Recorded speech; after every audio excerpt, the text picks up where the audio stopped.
Right. Could be another, could be quarter two.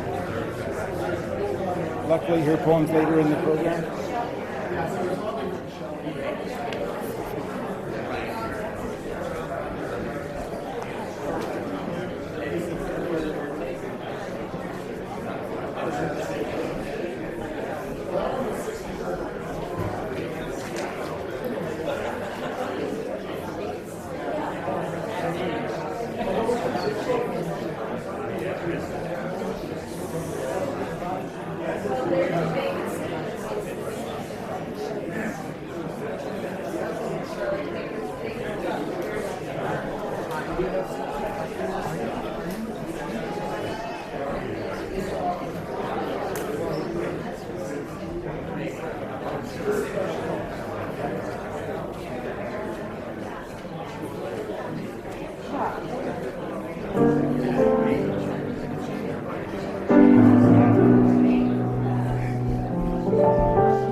Got a little slide there for you.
afternoon.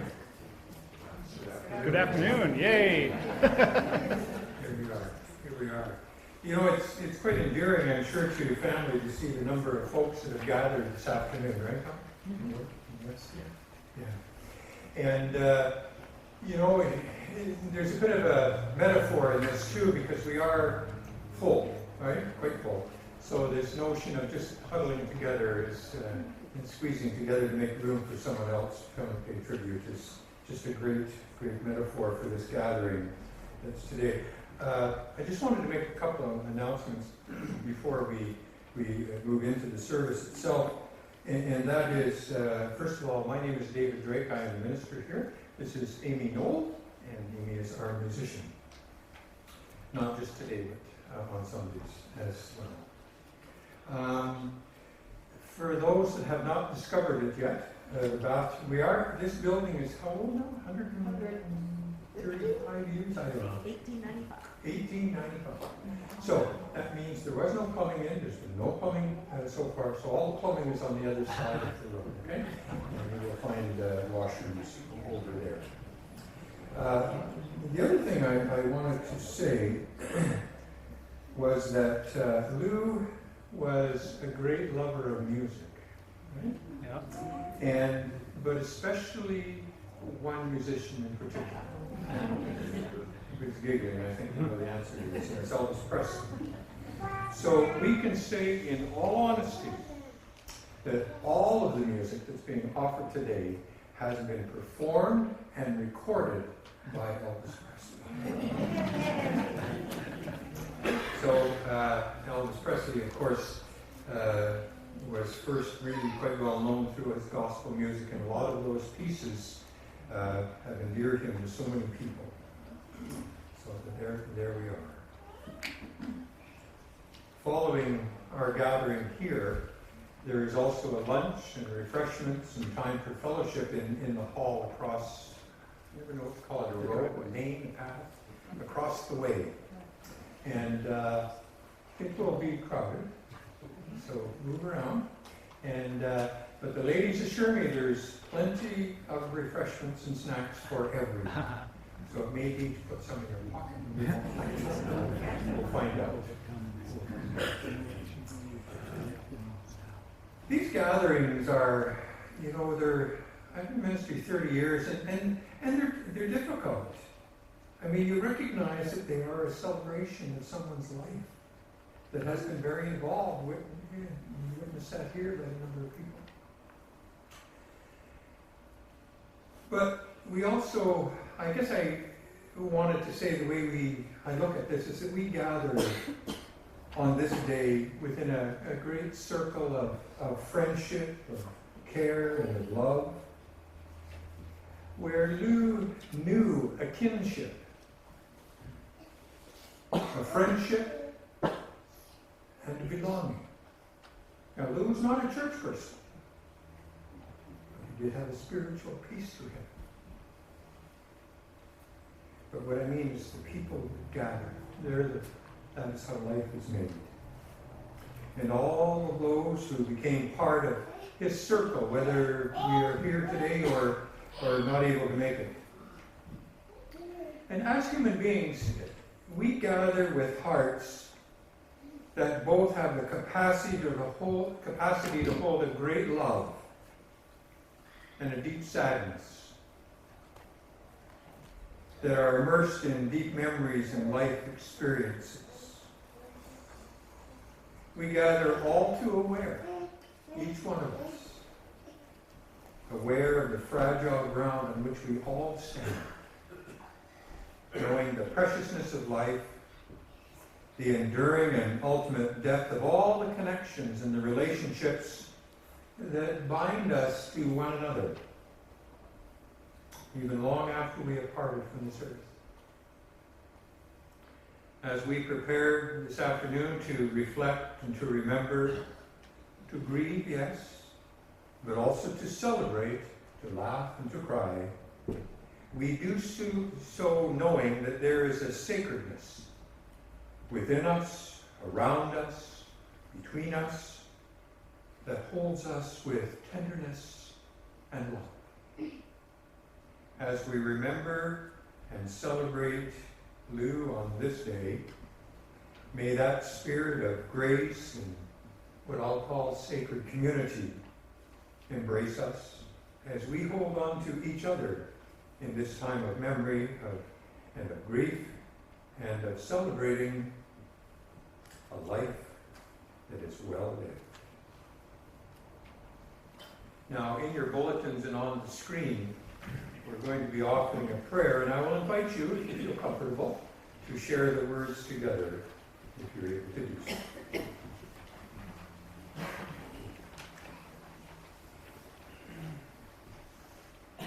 O great Spirit of our lives, before whom the generations rise and pass away, we offer our thanks for all loved ones whose lives and spirits have mingled with our own, and who now reside in the breath of eternity.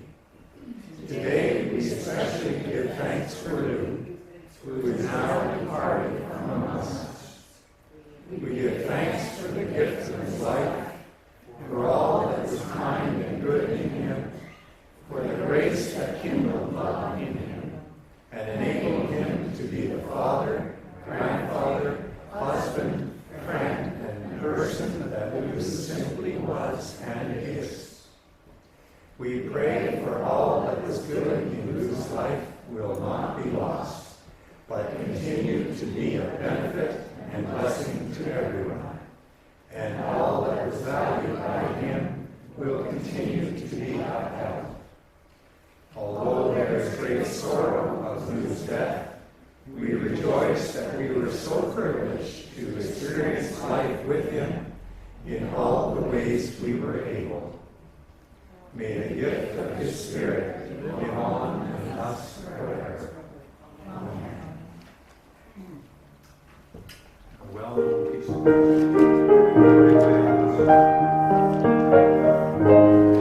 For those who are able, I'm going to ask that you stand and we'll sing this together.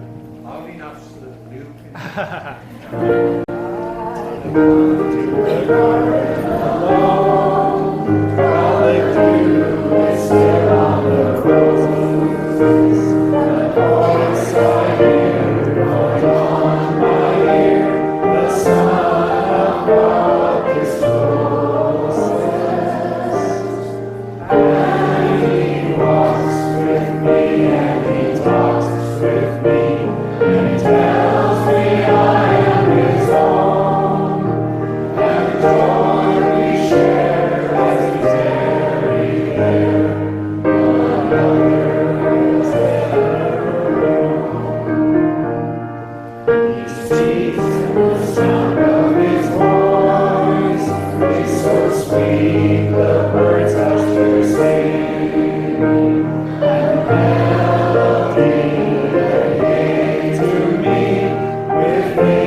This is a time in our gathering this afternoon where some memory work is done and stories are told. You know, our life, when you think about them, they're made up of stories, aren't they? Sitting around the table, do you remember when? Do you remember when? And I know the family's been doing a lot of that in the last few days.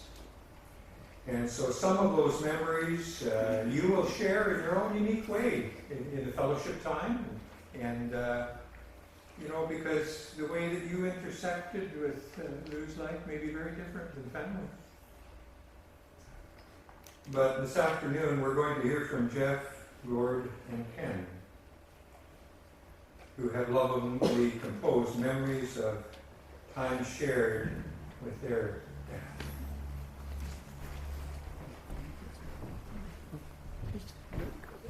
Go ahead. Sure. Why not? Everybody, I hope you can hear us in the back room as well, and thank you for your patience. And it's just so overwhelming for all of us, I think, to see how many people are here remembering our dads. So thank you. Thank you very much. Yes, thank you for celebrating how our father touched your lives. He's a great dad and a great husband, and it means a lot to us that you've taken time to be here today. And I feel like I need to say this right from the start as make sure everybody knows Jeff, Gordon, and Ken. As we've gone through this process of pulling today together, we were reminded that every time we say Lou today, we really feel like we should be saying Lou and Helen, because Dad and Mom were together virtually every instance all the way through Dad's life. This day is an honor to our dad, yes, but it's just as much a recognition of who our dad was because of Mom. So thank you, Mom. And I like clapping in church, so I'm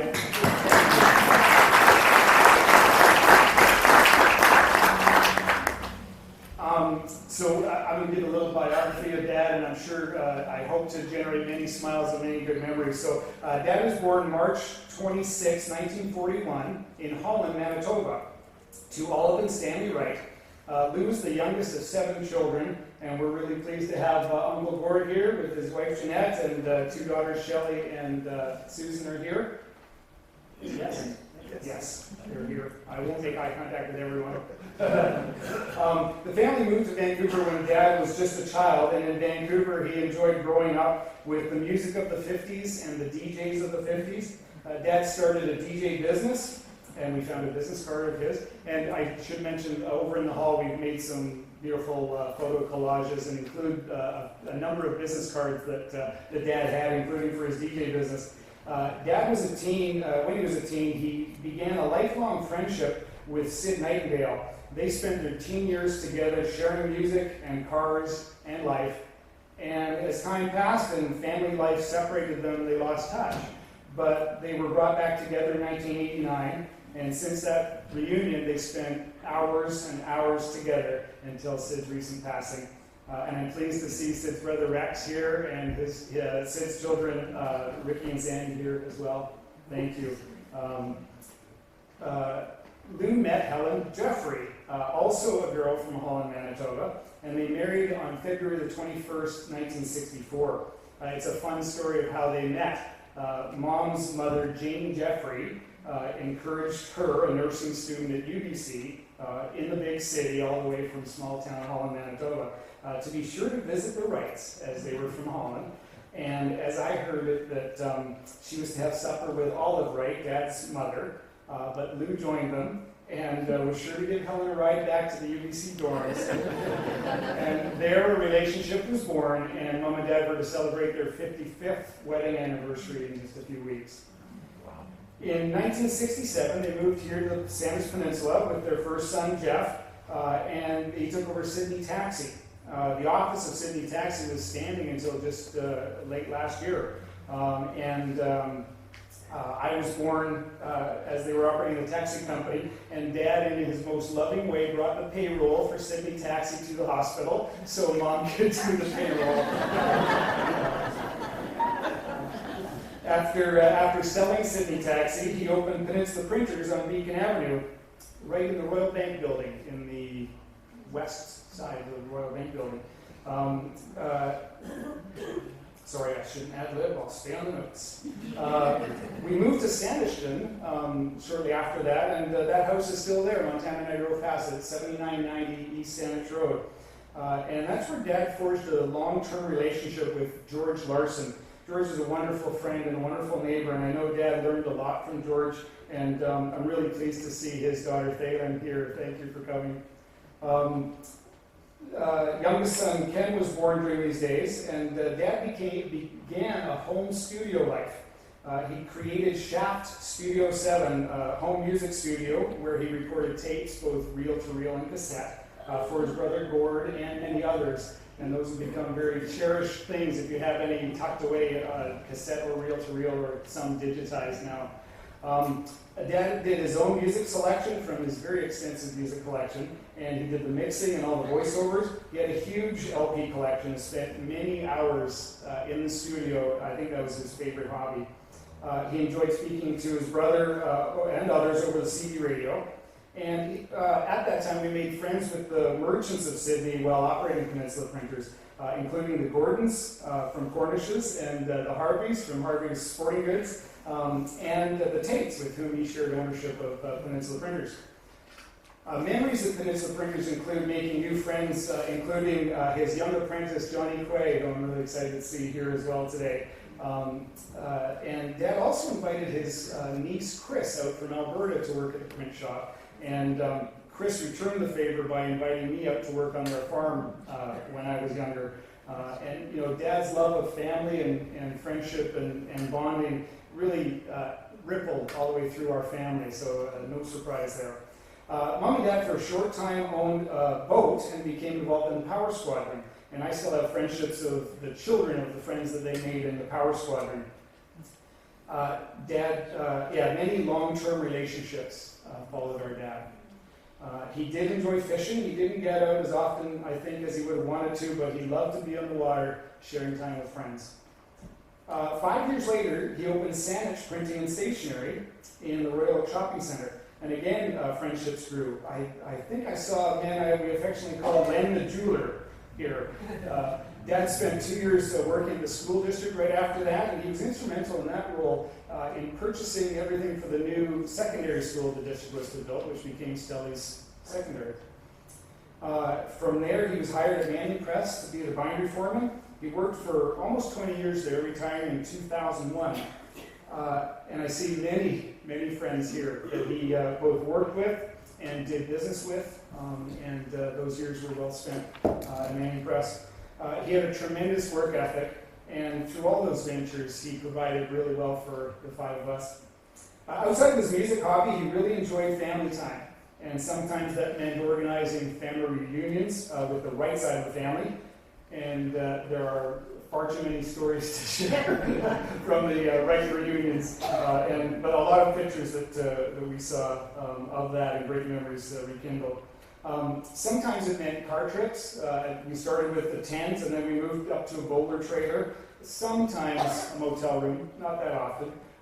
And sometimes down to Washington State to visit Uncle Gord's cabin. And his 1989 camper van conversion. Many of you will remember that brown van.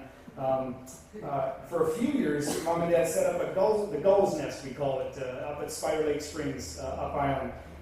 And eventually, Mom and Dad went on to live the snowbird life, took a number of years taking that winter trip down to Yuma, Arizona. In 2002, a trip to the UK with my mom and her sisters and their spouses really gave Dad the travel bug. And in the following 16 years, they visited Atlantic Canada, Alberta, the Mayan Riviera, St. Lucia, Austria and Germany, England, Scotland, and did a European river cruise. Most of those trips were shared with family and friends. Dad was an animal lover as well. Although we did have a couple of dogs as kids, no dog stands out like a long-haired Welsh Corgi named Silver Dog. He was so named, he was a gift at Mom and Dad. And you know, when we're drawn here today, we have been so by this common love and affection, but also respect and grief. This is an occasion for sorrow and deep, deep memory, as we heard. But it's also a time for celebrating God's life. It's such a mix of emotions that we gather. But his life a vigorous, intentional, joyful, very full and spirited, I think it's a good word, a good spirited life that he lived. And he shared and lived that life among all of you gathered here. And some who were not able to attend. How wonderful is that? Now, personally, I did not know Lou. I've only personally been here a couple of years, and Lou was not a church guy, and I knew about Lou because he would always deliver the flowers at the women's yard sale and flower sale. So again, that helping hand. You know? But I think it is always fair to say that his life and the way in which he lived it brought all of those gifts of joy and comfort to those whom he had met, some even in no more than just a casual way. He seems to be a person also who is not shy to call it like it was, but at the bottom of all of that was a kind, loving, and generous man.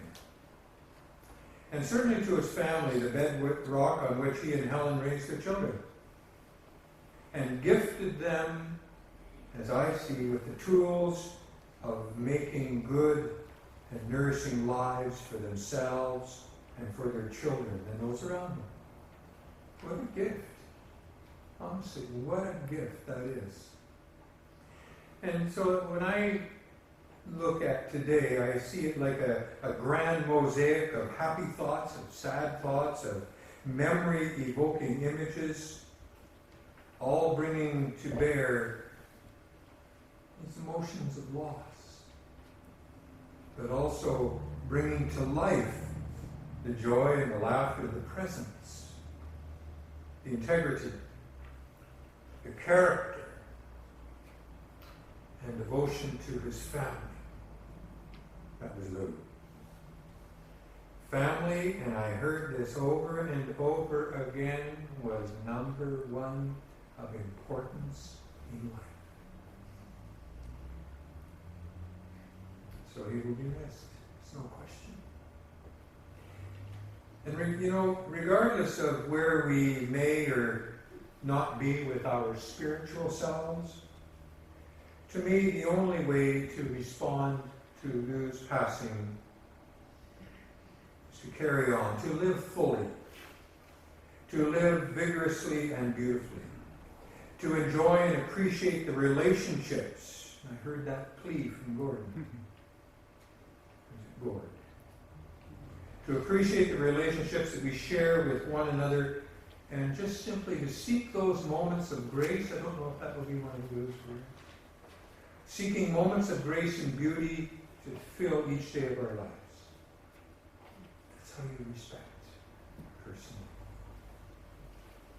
We offer our respect to Lou when we approach our living, also with that integrity and honesty, while living life to the fullest.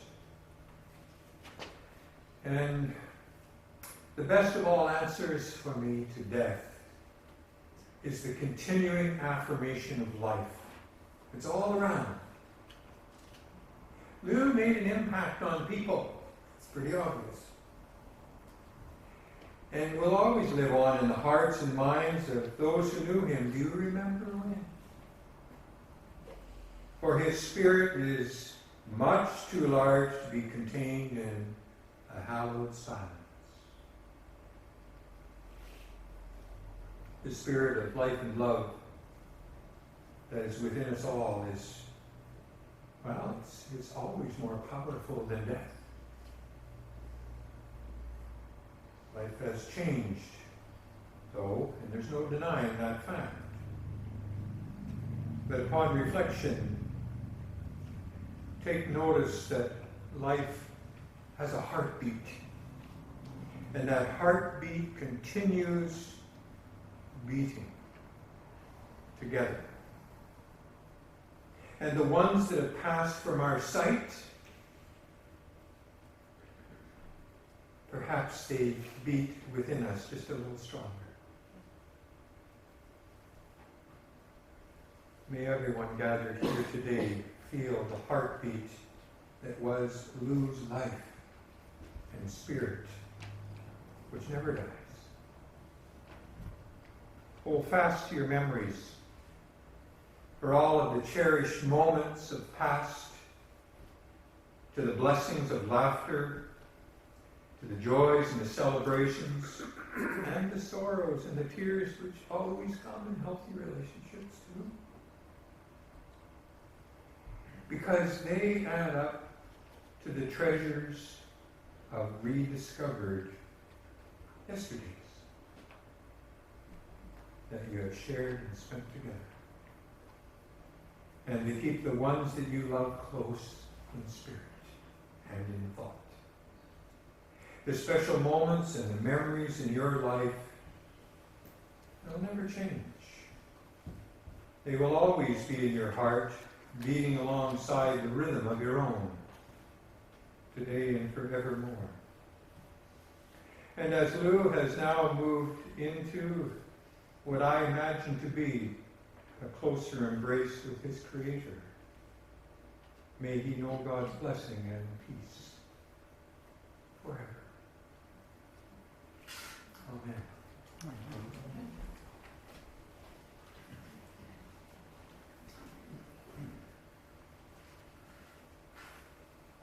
I wanted to just share with you just a couple of words. It's from a theologian that I just happen to love. And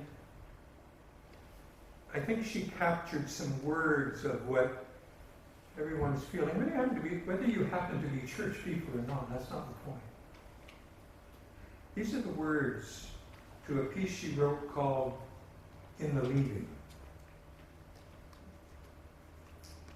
In the leaving, in the letting go, let there be this to hold on to at the last. The enduring of love,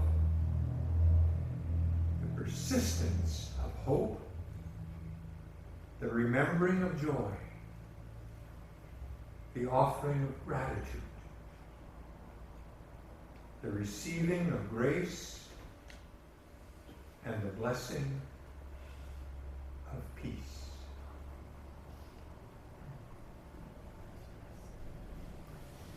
We're going to sing again, I think. Now, this piece of music, I just wanted to say, I was trying to be as authentic as possible and to say, Elvis had a hand in every piece of music we're sharing today. And that's true. I had a hard time finding this one, but I did find it. I was at a concert in Las Vegas in 1973 with Noah Hawkins. For those who are able, please stand if you don't know the words. Just hum along. Every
Gracious and loving God, we thank you for all the blessings of this life, for all the ways in which we come to know of your love. And we give thanks for those who share our lives with us, for families and loved ones, for caregivers and companions, for friends and for neighbors.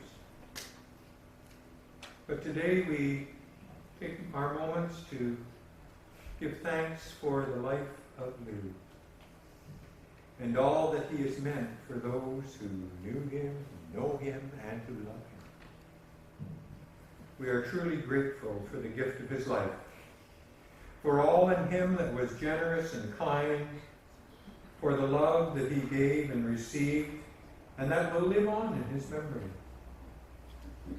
We thank you that for him he has entered into that closer embrace of eternity, where there is neither pain nor suffering, but only peace and eternal rest. May you grant us all a vision of your peace in the lives we share with one another as we continue on with our days. Amen.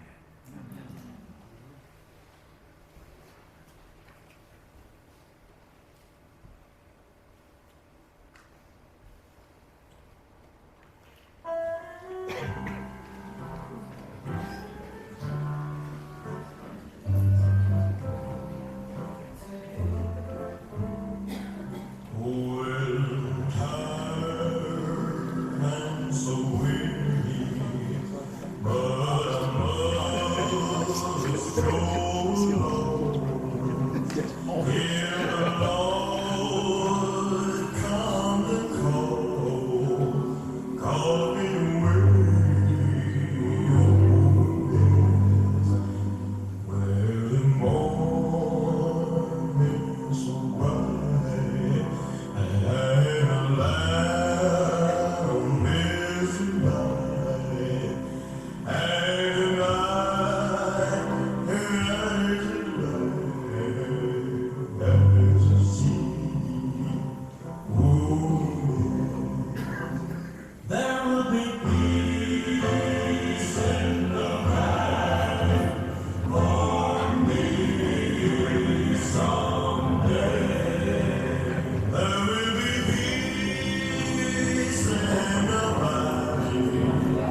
see that video, that if following the service, if they were to come in, I would run it again. We've come to that part of the service of finishing up, I guess. And I guess I want to say that I've been a minister in the Christian church for over 30 years now. And I guess over time I have grown to see that whether we happen to be church people or not, this is not an issue for me so much. But I do see that people have a spiritual part of their being always. And that faith to me is like this ongoing conversation with the divine, sacred, God, however you might name that. And at the end of life, there are words that continue the conversation. And these are the words that most Christian churches would use. May Lou know rest, where there is neither struggle nor suffering, but only peace. And so into your hands, O loving God, we commend him. Receive him into the blessed rest of everlasting peace, and into the glorious company of all who have gone before him. Those are the words of the church. But I'd like to add these words. Lou, may you know the gift of the Creator's embrace and the blessing of love, and the circle of all that comprises your end and your new beginning. It is therefore with joy, with faith, with gratitude and trust in that cycle of life and death and life beyond death that we commend you into the presence and the keeping of God's deep and abiding love, shared for all people. And so, Lou, I say, go with God, for God surely goes with you. Amen. Friends, go with the gentle peace that comes from witnessing a full and a deep life. Take with you love and live from the place of love and light always. In all of your endeavors, in all your relationships, in all that surrounds you in this life. All right. I'm going to ask that the family be the first over there, if you would. And that please don't be shy about pushing your way in. Lots of refreshments and food, okay? And you may have the opportunity to say hello and greet family.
Beautiful music. I'm also a fan of Elvis. Mother came from Alberta. My mother was stationed in the Air Force. This is what part of Alberta? Is it northwest of Edmonton? Where did they live? Stag Widow? I used to live in Stag Widow. Now he tells me he knows all my uncles. We're going to have a connection. Anyway, we're on tomorrow, between 5:30 and 6. And I'll have to tell you where we are. Yep. Okay, yeah. I was hoping no, nothing. No, enjoy it.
My email's on here. Okay.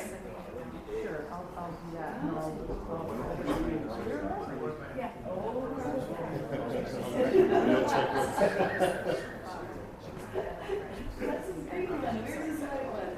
Now I'm gonna.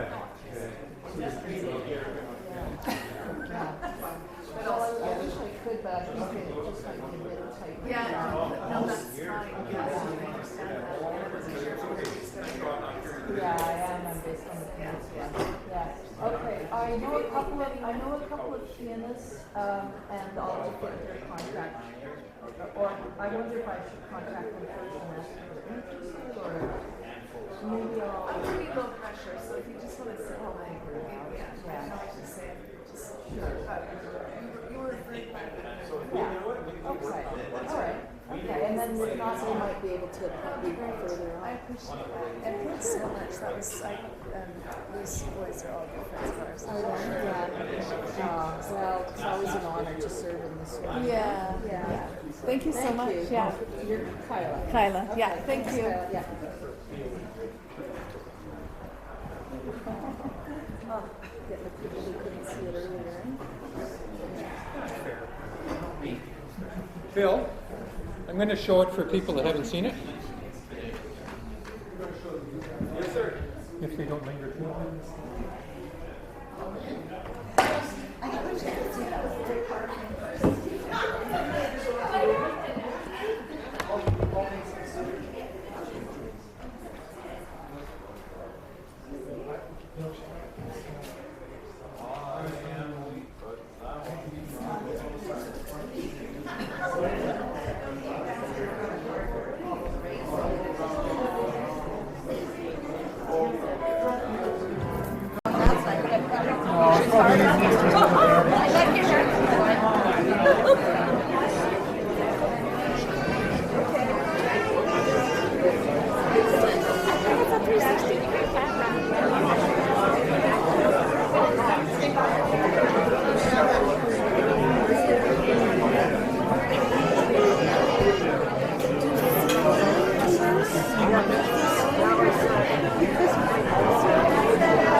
Where Gordy is. He's up. Oh, good. Did you have a good trip?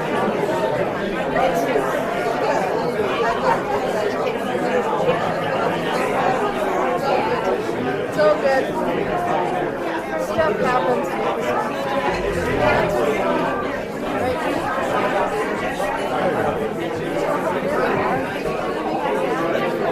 That's outside.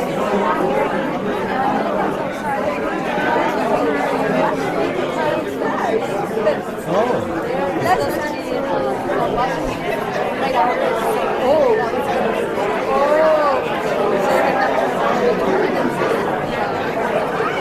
Bonding, you know. Father son.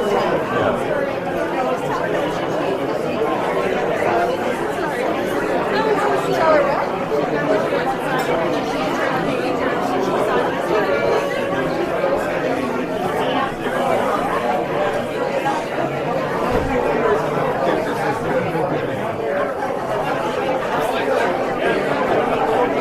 I got over here, I'm like, I'm not like he's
That's not to me, Evan.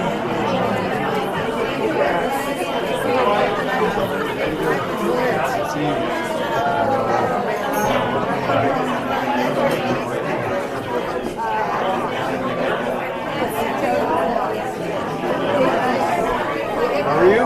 Good on myself. Good. This is Darren. Cedar Mill.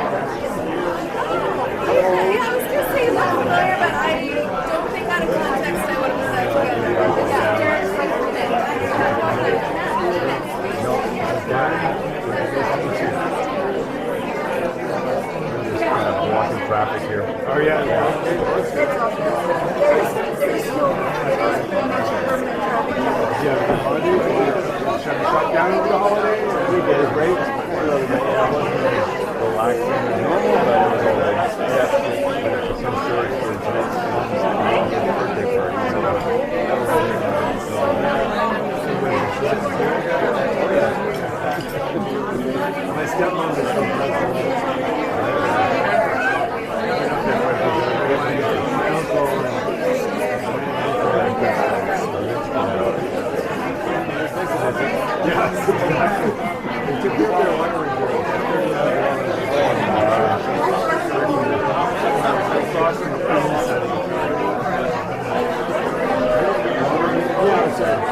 behind us is